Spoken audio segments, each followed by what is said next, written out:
Ya Tania, izin Bu. Tadi sudah izin.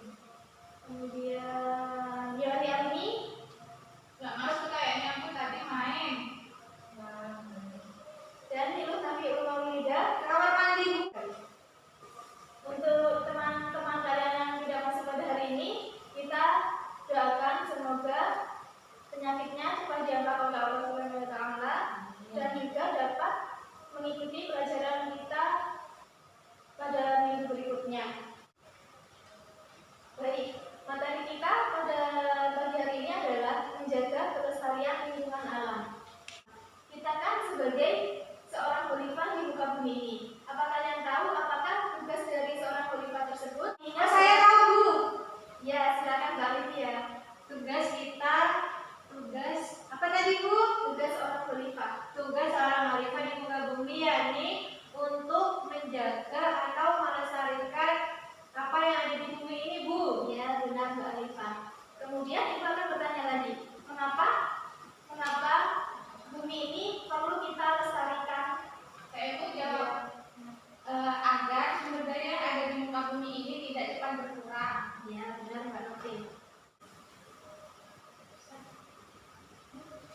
Baik, kemudian kita akan masuk pada materi, yaitu pada materi kita yang pertama pada hari ini adalah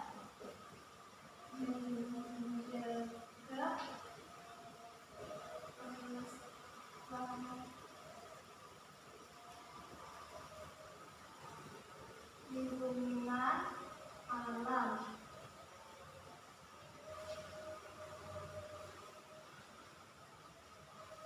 Allah Subhanahu wa taala menciptakan alam semesta ini untuk kepentingan kita sendiri atau kepentingan manusia. Manusia tidak dapat hidup tanpa adanya alam, karena kita bernapas juga memerlukan udara, dan udara itu juga berasal dari alam semesta. Di dalam alam semesta ini juga seluruhnya Allah Subhanahu wa taala ciptakan sebagai kebutuhan hidup manusia, baik berupa tumbuhan, hewan, dan maupun air.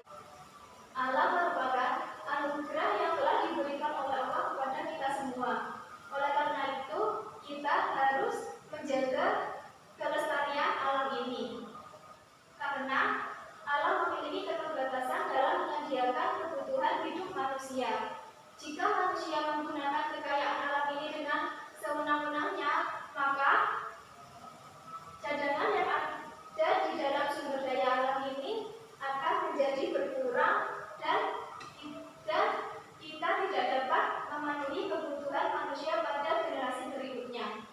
Dan hal ini dijelaskan dalam Quran surah Al-A'raf ayat 31, yaitu A'udzubillahi minasyaitonir rajim. Bismillahirrahmanirrahim. Fakulu washrabu wa la tusrifu innahu la yuhibbul musrifin. Yang artinya, makan dan minumlah dan janganlah berlebih-lebihan. Sesungguhnya Allah tidak menyukai orang yang berlebih-lebihan. Maksud dari ayat tersebut adalah Allah tidak menyukai kepada orang-orang yang berlebih-lebihan. Kita dianjurkan untuk menggunakan manfaat yang telah diberikan Allah kepada kita dengan secukupnya. Karena orang-orang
sumber daya alam juga mengalami kerusakan jika kita tidak dapat memanfaatkannya dengan baik, sehingga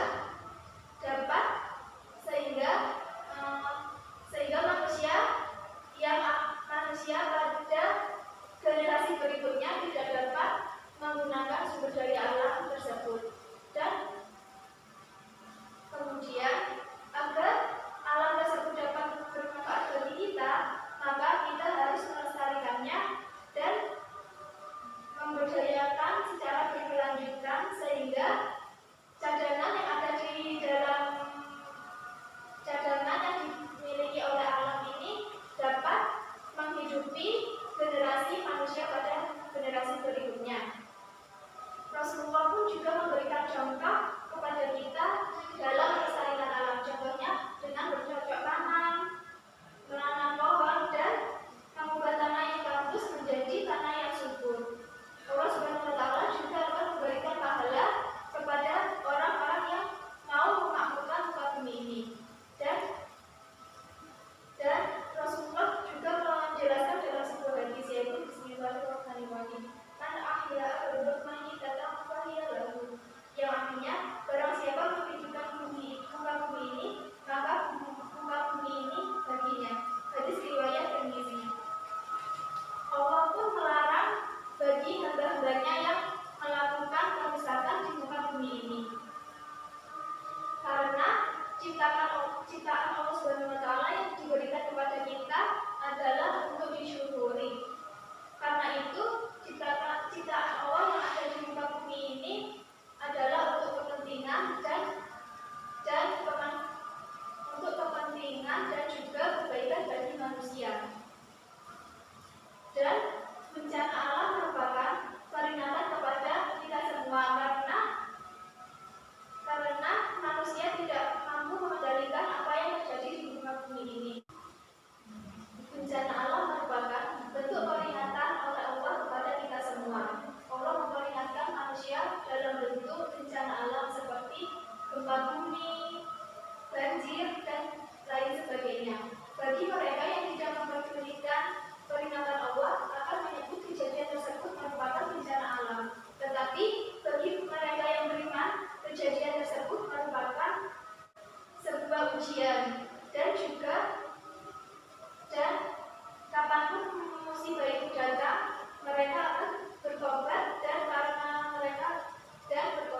karena mereka merupakan hamba yang meyakini janji Allah tersebut. Kemudian yang kedua yaitu hadis-hadis tentang menjaga alam. Yang kedua yaitu hadis tentang menjaga kelestarian alam. Di sini ada beberapa hadis tentang menjaga kelestarian alam. Yang pertama adalah hadis tentang pembuatan sumur.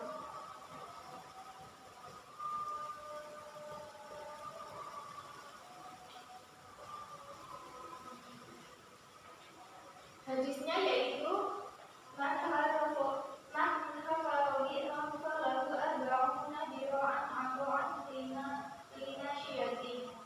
artinya, barang siapa menggali suatu sumur, maka hak baginya adalah 40 hasta sebagai kandang ternaknya. Hadis riwayat Ibnu Majah. Kandungan yang terdapat di dalam hadis ini adalah sumur merupakan salah satu sumber mata air bagi manusia. Karena itu kita harus menjaganya dengan sebaik-baiknya agar air tersebut dapat mencukupi kebutuhan kita.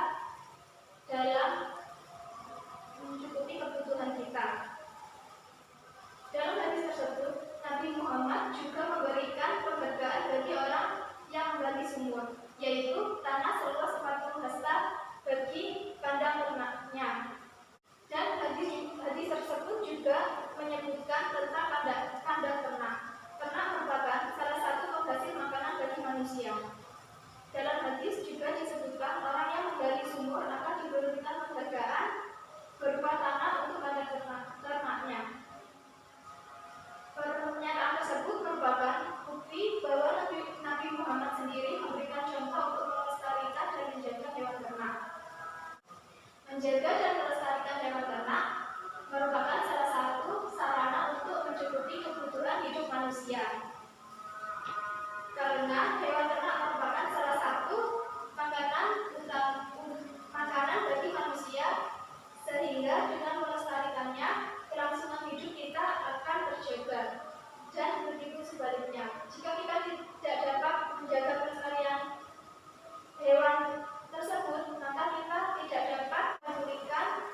manusia. Dalam suatu pepatah disebutkan bahwa kebersihan adalah pangkal kesehatan. Hadis tersebut dapat disimpulkan bahwa Islam sangat menganjurkan untuk peduli kebersihan lingkungan, karena bahkan Rasulullah pun juga menjelaskan kalau kebersihan adalah sebagian dari iman. Tidak akan masuk surga kecuali orang-orang yang menjaga kebersihan, baik bersih diri maupun kebersihan jiwanya. Yang dimaksud bersih di dalam hadis ini adalah bukan orang yang menjaga kebersihan fisiknya saja, tetapi juga dapat membersihkan jiwa dari kotoran yang berupa dosa dan maksiat. Karena jiwa yang bersih akan terjaga dari sifat tercela, sehingga senantiasa mendekatkan diri kepada Allah dan mendorong orang untuk melakukan perbuatan-perbuatan terpuji. Kemudian hadis yang ketiga yaitu hadis tentang penyembelihan yang baik.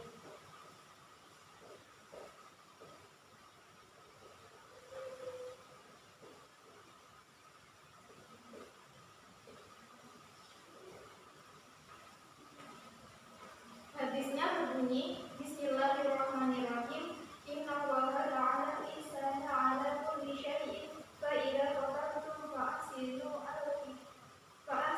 qitala fa idza dabahtum fa'ahsinud dhabihata wal yurid ahadukum syafratahu wal yurid dhabihatahu, yang artinya sesungguhnya Allah SWT telah menetapkan kebaikan atas segala sesuatu. Jika kamu akan membunuh yang dibenarkan menurut Islam, maka bunuhlah dengan cara yang baik. Dan jika kamu membeli, maka sembelilah dengan cara yang baik. Tajamkanlah mata pisaumu dan senangkanlah dalam penyembelihannya. Hadis riwayat Muslim. Maksud dari ayat ini adalah tentang berbuat baik kepada hewan, yaitu dengan cara menyembelih yang baik. Menyembelih yang baik berarti tidak menyiksa hewan atau hewan menuju ajalnya, yaitu dengan memotong saluran nafas, saluran makanan, dan urat nadi hewan yang dihalalkan oleh agama untuk bisa dikonsumsi. Menyembelih hewan harus dengan syariat-syariat yang telah ditentukan oleh syara. Kita dilarang untuk menyembelih hewan dengan cara semau kita. Rasulullah mengajarkan kasih sayang terhadap sesama, baik manusia maupun makhluk lain. Hal ini juga diterapkan dalam penyembelihan.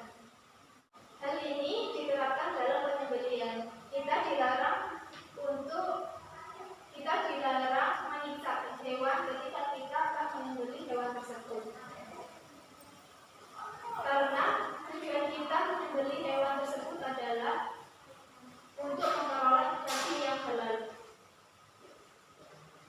Dan hewan yang disembelih tidak dengan syariat Islam termasuk kategori benda yang haram dimakan.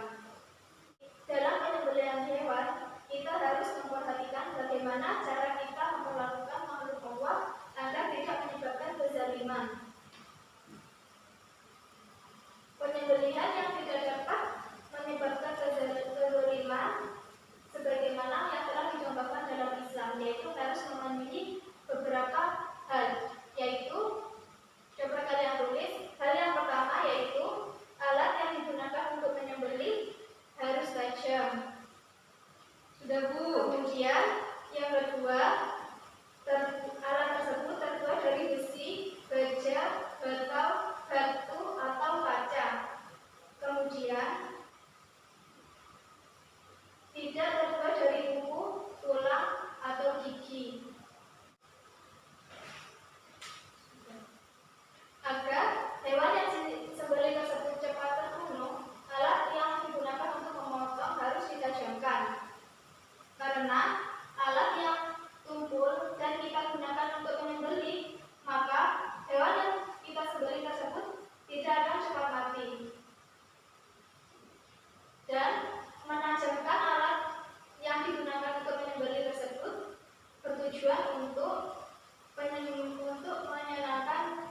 kelebihannya. Maksudnya adalah agar hewan tersebut tidak terlalu lama tersiksa dan agar cepat mati. Kemudian hadis yang terakhir yaitu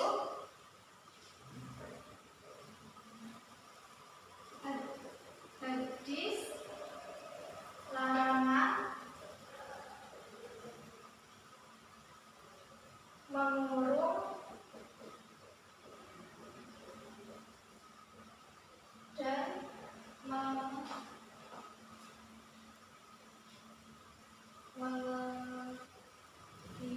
hewan.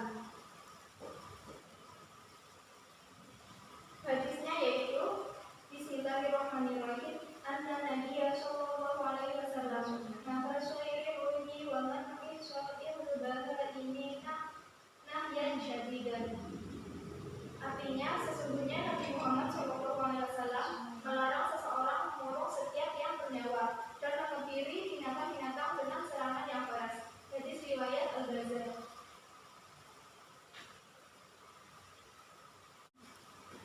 Hadis tersebut merupakan larangan untuk mengurung binatang.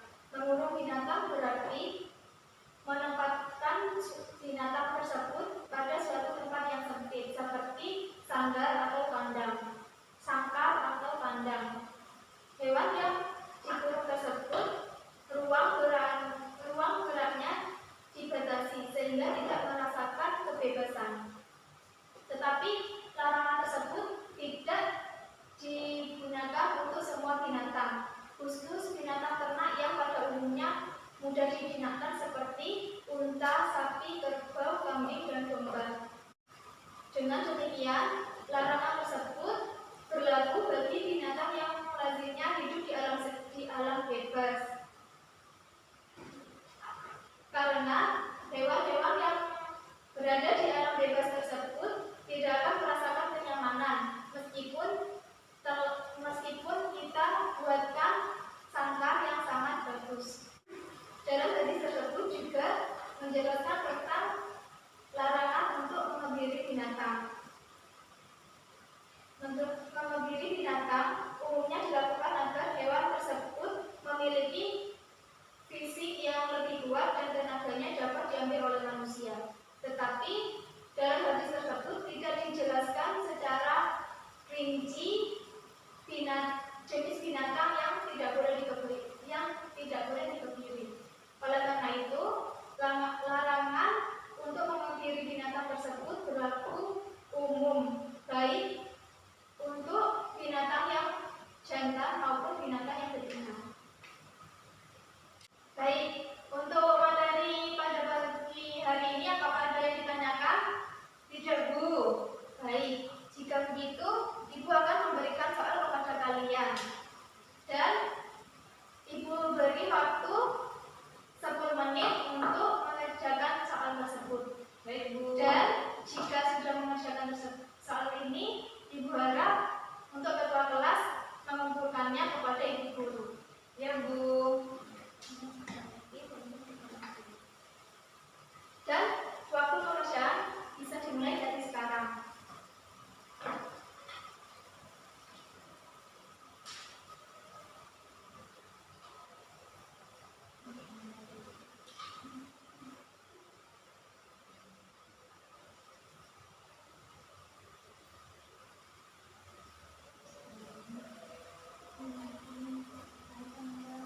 Waktunya kurang 2 menit lagi ya.